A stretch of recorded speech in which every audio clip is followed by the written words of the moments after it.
Mani tieši interesēja aicinājums, ko man darīt tālāk, tāpēc, ka es esmu karjeru beidzis darbā un arī zināt vispār, kāda ir Dieva griba tālāk manā dzīvē. Kā mums ir jādzīvo, kā mums ir jākalpo Dievam, to es sapratu.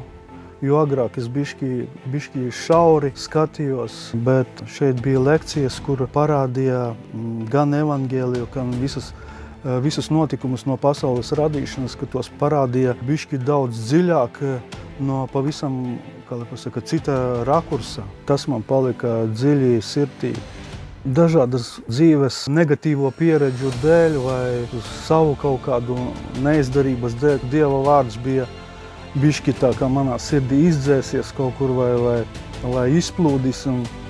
Un šeit skolā, kā lai pasaka, tika tas atjaunots, tika vēl ierakstīts sirdī kaut kādas jaunas lietas un gribas atkal ticēt Dieva vārdam tieši tā kā viņš ir oriģinālā skatā.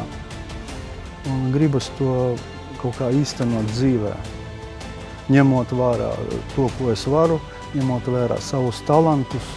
Šeit ir bišķi no cita redzes leņķa bišķi parāda to visu Dieva plānu cilvēka dzīvē.